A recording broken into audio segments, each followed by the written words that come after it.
I'm Megan Waldrop, host of the Partners of Commercial Fishermen podcast, an extension of an online community for partners to connect and feel less alone. Our podcast invites fishermen, family, friends, and supporters of the industry to learn, laugh, vent, and hear stories about this incredibly unique way of life. What do you say? Let's dive in.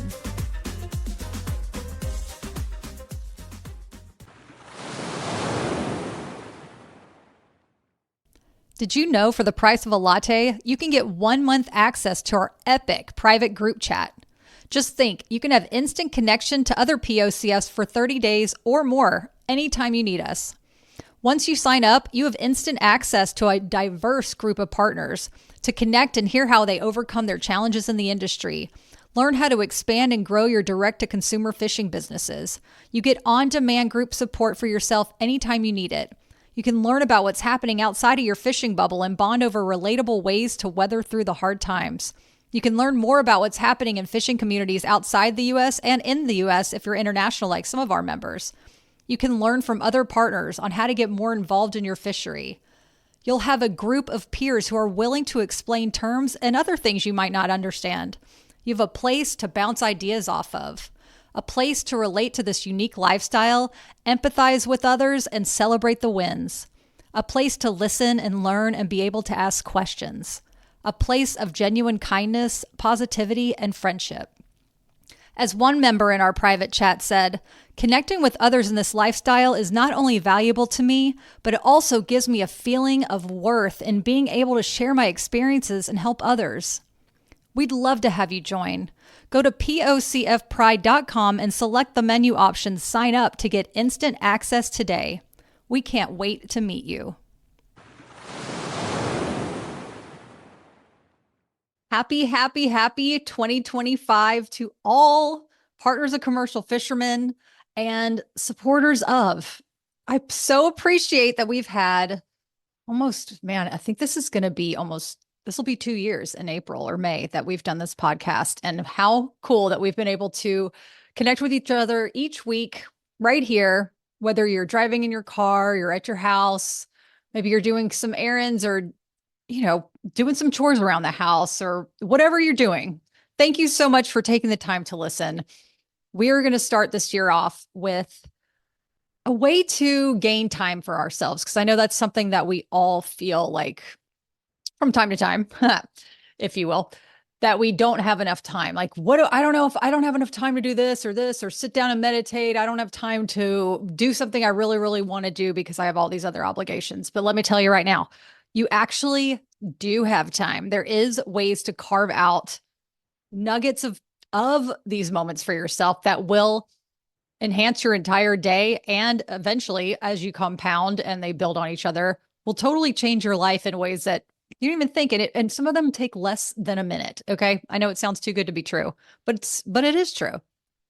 And New Year's Day, this episode is actually coming out on New Year's Day, which is super auspicious and amazing because it's such a perfect time to sit back and take a bird's eye view of the positive experiences that you had in 2024 and what you want to bring into 2025 and what you want to leave behind. And I think not feeling rushed and feeling like you don't have time is one of those things. So let's dive in. Here are 4 simple ways to gain more time when you think you have no time. Here's one that you might not have thought about. Go to the bathroom without your phone playing a podcast or without a book. And you just sit there and do what you got to do. And you just gain 5 extra minutes right there without any distractions. I know if you're listening to the podcast, if you're listening to this podcast, thanks so much, but it's okay. You can just put a little pause, go to the bathroom. It's cool. Close your eyes, sit, take a few deep breaths. And if you're in there longer than you thought, 'cause you have to take care of some biz, that's okay. Allow yourself to just sit for a second. That's bathroom time. You have to go to the bathroom every day. So there right now, you've already gained minutes that you didn't even know that you'd had. There you go. Boom. Another one. This is one of my favorites that I constantly practice and remember and remind myself to do is the car moment of Zen. Once we're running around with errands and we park our car, and maybe that's the time that we pick up our phone to text people back, or maybe scroll on our phone, or feel like we need to rush out of the car to unpack the groceries or do all the things. Instead of rushing out of your car to unpack or picking up your phone to scroll, park that car when you get home and take 3 deep breaths. Or you park your car to go into an errand that you have to run. Maybe you have to go into the grocery store. Park your car and just take 3 deep breaths. Boom. Right before you get out. And you kind of enter a new realm of reality for yourself. You're like, okay, now I can continue with my day. But man, that 3 minute, not, excuse me, 3 breath pause does wonders to reset the mind and the nervous system. Just 3 breaths. You definitely got time for that. Give yourself that moment of zen. If you have small kids and they're in the car, maybe one of them is sleeping in the back, enjoy that moment and just take it in. And if the kids are bouncing all over the place and they want to get out, maybe ask them to join you. Say, hey, why don't we take 3 deep breaths before we get out of the car? And then we'll have more energy to do X, Y, and Z. Bring them into the experience. And also, it's also a way to implement, have them implement it in their lives. Be like, oh yeah, I can take 3 deep breaths. I can do that at any time. It's always available to me. And whenever you take your 3 deep breaths, and this is another way that you can gain time. Social media, OMG. So many feelings about social media. It's such an incredible tool that we have, that we can connect with each other, that we can promote our businesses. No other generation has had this kind of connection, constant entertainment, constant interaction. However, at some point, I've asked myself, okay, how much am I using social media and how much is social media using me? Now I'm feeling overwhelmed that I didn't post enough, or I need to post this day, or how many views did I get on my stories? Is this message getting out? And it's like, okay, let me just take a break. So one of the other ways that we can gain time is before you grab your phone to scroll on social media. That's another time that you can take 3 deep breaths. And the trick of taking these deep breaths is it doesn't matter how long they are or how many seconds you go in, but what is important is how many seconds, not necessarily the seconds, but the timing of your out breath. So as long as your out breath is longer than your in breath, that is what will help regulate your nervous system. Let's do it right now. Let's try it. Ready? Let's breathe in and out.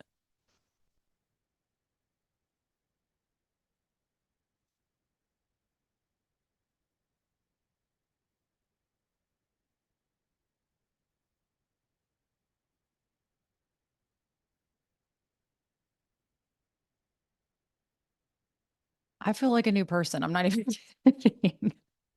How good does that feel? Just elongate your out breath anytime you take those breaths, and it will completely restructure your moment to move on with your day, however you want to do it. Okay, here's a controversial one that people might feel a little resistance towards. Controversial time, controversial way to gain more time for yourself. Ready? Break plans. Dun, dun, dun. I'm serious, y'all. Even if you made plans months ago, it's okay not to go through with them. Just be honest and let them know as soon as you can. Or if you're walking out the door and you're like, I just can't do this, that's okay too. Just let them know. And you'll keep it brief, and you say you'd love to reschedule and catch up. Only if you truly feel like it. That's the thing. Breaking plans, I feel, is such a gift to yourself. Now, you don't want to make it a habit and you're like making plans and then breaking them all the time. But sometimes, you might just not be feeling it. Maybe this is a party that you've been planning with a friend, or, who knows, dinner plans with another couple or some girlfriends, or a play date. And you're just like, I just don't have the energy. Honor that feeling. You don't have to go expend your energy places that you don't feel like you have the energy to do so. It's okay to break plans, honestly. And here's what you can say. You could say, I'm really sorry, but I need to cancel. I know we've planned this for a while, but I just don't have the capacity to attend or take this on right now. I was so looking forward to seeing you, but I will reach out to plan a date to catch up and see how it went. I don't know. I love you and I hope you understand. Simple. If somebody texted me that, this is the other thing. I asked myself, how would I feel if someone canceled plans at the last minute? And honestly, I get it and I respect it, especially when people are honest about their feelings. If someone texted me that, I would be like, I get it. Believe me. Enjoy whatever you need to do to recalibrate, and I'll see you on the other side. It's really inspiring when you do that, or if somebody else does that, to know that we can advocate for ourselves that feels right and true for us. And if somebody says, honestly, I just can't do it, it's like, that's okay. And damn, I respect you for being honest about it, not saying like, oh, I'm sick or something come up or whatever. And then you're kind of lying and then you feel weird and guilty. But if you actually are just honest and be like, dude, I just don't have the capacity to take this on. I just can't. I love you. And, you know, that's it. You don't have to go into some long explanation about somebody's, grandma or aunts coming into town and like blah, blah, blah. It doesn't matter. Just be honest. And then you can feel so much better about just doing whatever you need to do, even if it's just cuddling up on the couch and watching a movie by yourself with your family, with your fisherman, whatever. It's okay. You know, and also, respect that people may be disappointed, and that's okay. They can have their feelings just as you can have your feelings. And that is very respectful. Be like, that's okay. They might say, well, it really would have been nice to know further in advance. Be like, I totally get it. I understand. I told you as soon as I could, and I really love you and I really do appreciate you understanding.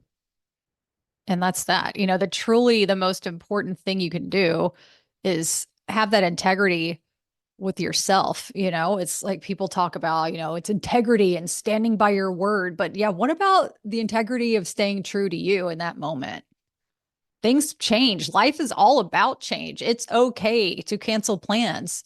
It's truly the most important thing, like I said, to stick to what feels right and good for you at that moment.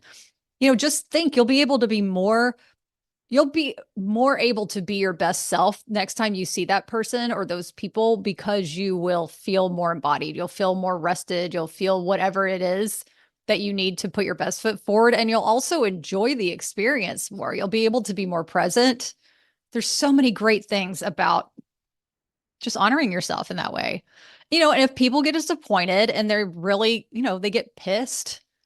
Okay, so maybe that's maybe that's a sign. Be like, if they don't understand and they kind of drag you out a little bit and be like, is this even somebody I want in my life? Is this even the kind of energy that I want in my life? And if so, or if not, figure out a way that you can lovingly distance yourself from this person. Like, even if it's family, it's okay. Family, that's called healthy boundaries, is learning how to have people in your life, whether or not have people in your life, figure out where they fit in your life. And that's okay too. That's actually being really respectful to both people, because you're being honest.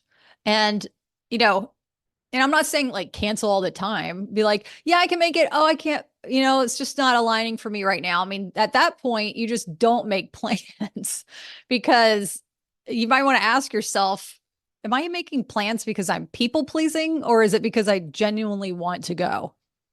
One of my favorite tips, my aunt and my godmother told me this. She waits 24 hours before committing to anything. She'll say, I'll get back to you, or what's the latest I can let you know? This is a great way to express that you just need a moment to think about it. But if you commit to something that you really did want to go to, and then something comes up and like you just don't want to go, that's okay too. That's all I'm saying. But honestly, if you're making plans that you don't want to do it a lot of the time, then ask yourself, like, is this a people pleasing situation? Because at the end of the day, people pleasing is going to hurt everyone, because either it's going to hurt you because you don't want to go, but you're doing it and you're draining your energy, or you're constantly canceling plans because you want to people please in that moment. And then the other person gets their feelings hurt, and then they eventually won't invite you, because you're constantly canceling plans. This is a constant situation, not an occasional situation. And also, it's okay not to want to hang out with people. I've actually had some hard conversations in my life this year, that were really uncomfortable. And yeah, maybe I'll share it with you right now. Actually, I wasn't planning on it, but here we go. So one of my dearest friends, um, we went on a trip together, and something had come up that really, it hurt my feelings. And I asked her, what did you mean by that? And she kind of doubled down on it. And I'm like, huh. then really made me take a step back and say, why am I hurt so much right now? First of all, yes, it's one of my dearest friends, but like, why is this particular instance really hurting my feelings? And I realized that I felt like this throughout our friendship. I mean, we've been friends since I was, I don't know, 19 years old. I'm 42 years old. So yeah, a long time, 23 years. And I've realized, okay, why am I feeling so hurt? And then I've kind of said, well, what role do I play in this? It's not always the other person. You got to figure out what your role is, right? So I said, okay, I think I'm feeling hurt because this has happened before and I never said anything. I was not anymore. I'm working on it, if you will. I didn't say anything. I was a people pleaser, so I didn't want to have these hard conversations. I also had moments of saying, well, hurt people. And so that's on them. That's not on me.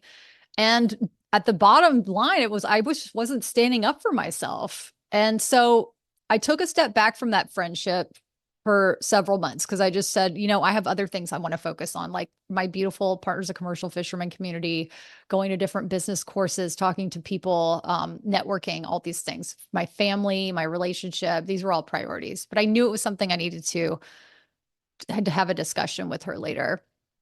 And so yeah, it was really difficult for me because I'm not one to really have had, like I said, I wasn't standing up for myself in the past. And so I was like, all right, well, I need to do this for myself because I no longer want to feel this way. I no longer want to have relationships in my life where I'm just kind of skating on by and like laughing at jokes at my expense because the other person feels uncomfortable.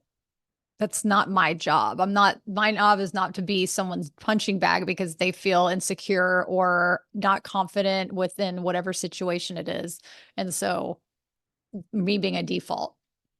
So I had the hard conversation. I finally texted because, well, how I kind of separated myself from the relationship was we don't live in the same town, but we would text from time to time, but I just wouldn't text as often. And maybe she would text and I would wait 24 hours to reply. And I would, I was just trying to navigate what this friendship would look like. And so finally, months later, I texted and said, hey, and I knew I knew she felt something was going on. She would check in and say, is everything okay? And I'm like, yeah, I, I don't even know what I would say. Like I don't even remember what I would say, but she was just checking in. And I'm like, I'm doing great and I hope you are too, life and family and feeling good about it, keeping it simple. And then I texted her, I said, hey, I would love to catch up with you. Are you free this time next week? Blah, blah, blah. So I set a date on the calendar. She's like, yes, great. So we planned on it. So then we had the conversation, we called and it was like, hey, how's it going? It's like the light little intro of, haven't talked in like months. And so I said, well, if I may have the floor, I said, this year has been a really big year for me in many ways because I've had some professional things come up and that have really changed the way that I view my career. And it was a big ego death for me and identity shift. And she was a witness to this, so she understood some of the context.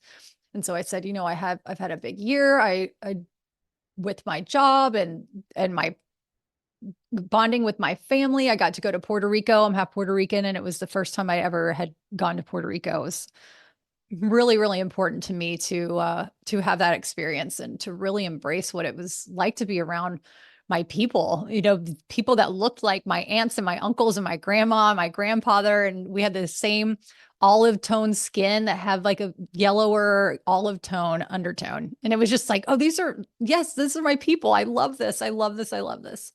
And so there was a lot of, awakening moments for me. And so I was telling her all this. And then I said, there's something that you said when last time we hung out that really hurt my feelings. And I went into the story, everything I just told you. And she was really receptive. I was really, really thankful that she was able to hear me in the way. She was like, well, she apologized sincerely. And she said, I understand how difficult it is to confront somebody and to bring up how you feel just in general. As humans, it can be difficult to have these conversations. She's like, I do really appreciate you bringing this up. I understand that it's difficult, and I know this about myself when I get uncomfortable and things that I make shitty jokes and I don't want to hurt people I love. And I'm like, that's great. I'm really happy that we could have this conversation. And yeah, we talked for like another hour after that, just caught up on life, and it was nice. I had a new awareness around our friendship, and I felt that there was a shift within the respect there, and that was probably in October. And I haven't, well, at the time of this recording, we haven't texted or have talked since. And honestly, that's okay with me. I love this person dearly. I don't feel like this is the end of our friendship, but I feel that a shift needed to happen in some way in order for me to want to continue to have this relationship in my life. And that's great. And you know what? If we don't connect again, I will always cherish the times we had together, and will always wish her the best. And I love her and her family always. I don't personally feel like it's the end. However, if we do hang out again and something like this comes up, it might be because I don't want to have anything except loving relationships in my life. That is something that is a hard boundary for me that I haven't really admitted to myself up until this year. I don't have the capacity. I'm breaking plans, y'all. I'm breaking plans with relationships that are not loving in my life. That is not something I want. And that is something that you guys don't need either. No one needs that. We don't have the time for that. Speaking of time, ain't nobody got time for that. So, man, yeah, I just shared that. I didn't think I was going to, but thank you for listening. And I hope that this is, helpful to somebody who might be listening who's thinking, I need to have a hard conversation with someone in my family, my partner, my dear friend, and I don't really know how to do it. And this was another big tip for me that I did. I was rehearsing this conversation a lot. And I was like, dang, Megan, you're really spending a lot of freaking energy on this. Write it down. So I wrote it down in my journal. I also reviewed it a few times before I talked to her. And I literally read the script as we were talking so I could keep on track. Otherwise, I don't know, I might have gotten a little emotionally taken away and gotten distracted on what the point was. But I read it. I said, and I had my little notes, and I said, this is why, and here's where I see my part in this. And this is where I want to let you know, in case you're not aware, that this is something that has happened in the past. And, doing it in a way that doesn't feel like, well, you said this and blah, blah, blah. It was more of, I feel, make sure that it's always directed on how you're feeling, because it's your perspective. It's your life. This is your experience. This is how I felt. And if, I've had conversations too with friends in the past that I said, I don't understand why you did this. Actually, here's another story I didn't think I was getting into, but I am about to. This was one of my best friends ever. I've written about this actually, and I've gotten a lot of emails about this. One of my best friends ever. It was when I went to one of my hometowns, because I'm an Army brat. I've lived many, many hometowns that I love dearly. I went to one of my hometowns and had one of my best friends at the time meet Chris for the first time. And Chris and I had been together for about 2 years. Yeah, I was living on the West Coast. And so this was the first time he had visited one of my hometowns. And so I made plans. It was Halloween, actually, made plans with her. We were all going to go to dinner. So it was Chris and her and another friend and me. And so she meets Chris, and I literally see her melt in front of him, like, hi. And I'm like, oh, that's cute. Like, yes, most ladies do swoon over him. He is a very handsome man. Like, I totally get it. But it didn't end there, ladies and gentlemen. It was awkward as hell because she was blatantly flirting with my beautiful boyfriend in front of my face. And Chris is like, man, everybody in the South is super friendly. Like, he didn't even think twice. Like, it was more of something that, and it wasn't, Honestly, I noticed it because I know who this person is. Like, we have been best friends. I know her ways. Also, women see women in different ways. Like, we can tell what's going on. You can read somebody's energy, especially if it's somebody very close to you. And I'm like, what the hell is this bitch doing? And I didn't have, well, I was in denial. This was going back to the thing that I told my other friend, I didn't say anything. I wasn't standing up for myself. I thought hurt people. And I just wanted to people please in the sense of I didn't want to make any controversy. And I honestly, I just couldn't really believe what I was seeing. I'm like, what? And I was super hurt by it. Of course, Chris, I brought it up to him. He didn't realize what was going on. I mean, she was like literally like gave him a bear hug, like in a weird, not in a, hey, nice to meet you, heard so much about you, like up in there. Okay. And then she would be like, not feed him directly in his mouth, the appetizers, but like personally make, like she was feeding him, like making him little plates and like nurturing and like, just, I could see her. I see it. I saw it. I was like, what the F? So anyway, I had my moments of like, I don't really know how to move forward with this. I hate being confrontational, but it sat on my heart for a while. And at one point she wanted to come visit us. This is when we were living on a sailboat, 32-foot sailboat named Astrologer. And we were traveling Mexico. So we were in Baja and she wanted to fly down and visit. And I said, I'm like, oh, hell no, I am not going into this new year thinking that, yeah, it was right before New Year's too. That I talked to her about it. I was like, I'm not going into this New Year's with this friend thinking that this quote unquote friend thinking that she's going to come stay on our boat in Mexico after we went through this. So I texted her. I didn't call her. We were in a remote part. I don't know if this was the capacity that I could do. I could text her. I couldn't call her. Maybe emotionally I couldn't call her. Also the service that we had. Regardless, whatever. I texted her. I said, hey, I don't know how I introed it, but I said, hey, I don't think it's a good idea for you to come down and stay with us in Mexico. I said, I don't understand why you flirted with Chris in front of me. And that really hurt my feelings. I said, I forgive you. I just don't understand why you did it. And her reaction was not like my recent dear friend who was very understanding. She's like, what are you talking about? I can't believe that you would think I would ever do that. Total gaslighting.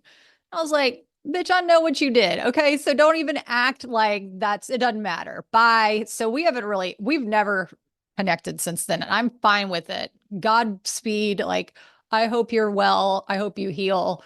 That is not an energy I want in my life. This is funny though. So I wrote about this. I had a column called I Heart Santa Barbara. It was a Sex and the City meets Santa Barbara, California. And I wrote, it was probably I wrote it for 5 years, 5 to 6 years. And so I wrote this story about when a friend flirts with your man. It's one of the most read articles or blog posts on the blog to this day. And I posted about it on Instagram years ago. And I said, this is what happened. One of your dear friends flirts with your man. And I had two women, and this is anonymous. I keep people anonymous. I have a pen name on that column. Like everything was anonymous. I had two women from that same hometown say, was it this person? Because she did that to me. I was like, oh, snap. I am validated. I knew I wasn't being nuts. She was definitely gaslighting me and guilty AF. And these two women said, oh, yeah, she did that to me too. And to their now husbands. And I'm like, oh, wow. Okay. I feel validated. I am happy to not have that relationship in my life. I am really glad I had this conversation, text message, whatever, to figure out how I want to navigate it. So that friend, navigation station, bye-bye. Thank you for your service. We had great times. You no longer serve me in my life. This friend that I just spoke with, love her dearly, would love for us to be together and have friendship in the future. I don't know what that will look like. And I don't know how we'll start that again, probably at a live music show, because that's what we do. We love live music. But it's so funny because friendships they're all different. They're created not equal. And they are true reflections of where you are in your life. One of the big boundaries that I've had recently is I only have loving relationships in my life. And I took that as far as there's a group chat with there's like, I don't know, 12 of us in this group chat. These are my dear friends from high school, chosen family, like, people that if you've had friends from back in the day, you know that they know you more than anyone else. Like you could change, you can evolve and be whoever you're going to be, but they know who you are in your soul in the best way possible. They know you as you're a little fledgling little soul trying to figure out life in what elementary school, middle school, high school, whatever. And they get it. So we are in a group chat, which is funny. It has a lot to do with golf. Augusta, Georgia peeps. I love them so much. But then some of them like included other people in the chat and um they wanted to bring them in. I'm like, ugh, this is not somebody I want in my life. I even blocked the person so they couldn't see my messages and I couldn't see theirs in the group chat, but I'd still know when they posted because there was this little ghost bubble chat that would show up if somebody responded to their message or someone would respond and it didn't make sense and I'm like, oh, it's because that person respond or said something. I'm like, you know what? I only want loving relationships in my life. I'm bouncing out of this chat. So I bounced out. I was like, Megan left this chat. I got out of it. And I started a new chat. And it was the people I wanted to have. And I said, and the only thing that I said, I didn't even go into detail. I didn't say I'm leaving because of this person. I didn't say anything like that. I said, I I started the new chat with us and I said, I left the rabbit hole. That was the name of our chat. I said, I left the rabbit hole and I'll now be hanging out here. If you want to reach out to me, you can find me here or you can reach out individually. Love you all. And since then, we've all been chatting on that and I love it. And my friend, actually, one of them said, why did you feel the need to start a new chat and leave the other one? And I said, this morning, actually, I'm going to read it to you from the text that I just sent. I said, I only surround myself with loving relationships in my life, and I started a new chat to reflect that. And I'm like, boom, that's it. I don't need to explain anymore. And he said, amen. I do the same thing. Even with the jobs I work on, I understand completely. And I'm like, thank you, my homie, my friend, my dear chosen brother. He gets it. It's like, okay, if people don't get it, that's fine. That's totally fine too. But at least you're protecting yourself, your energy, and that's okay. It's okay. It's actually the only way to live. It's actually the only guide that we have is our soul and our gut. When people say trust your gut, you could say trust the energy that pulls you, trust your soul, go by faith, go by the powers that be, whatever you want to call it. That's all that matters because that's guiding us through what we're meant to be, what we're meant to do in this life. Man, I love that we just had like this super intimate conversation. I was definitely not thinking that I was going to go there, but I did. And I appreciate you listening. And I hope this is helpful for anybody out there who is feeling this sort of way. Because you know what? The perfect time to do this kind of self realization and seeing what the boundaries are and how to implement the boundaries is starting a freaking new year. That's the best time to do it. Actually, the best time to do it is anytime. But man, what an auspicious time to do it when the calendar changes. And on that note, the day after you hear this, if you hear it on January 1st, is my birthday, January 2nd. I will be 43 years old, God willing. Thank you for letting me still be alive and to pursue this human experience and to bond with my incredible community because it truly has been such a joy.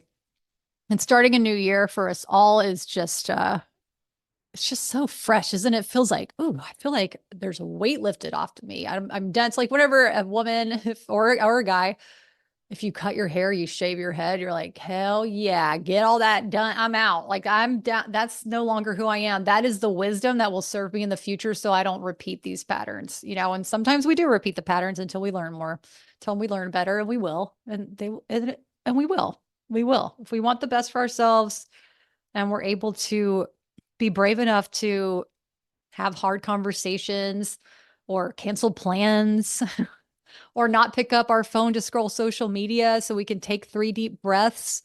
These are the small steps that we can take that compound on each other that really do make a difference. They really, really do. Try it. I dare you to try it.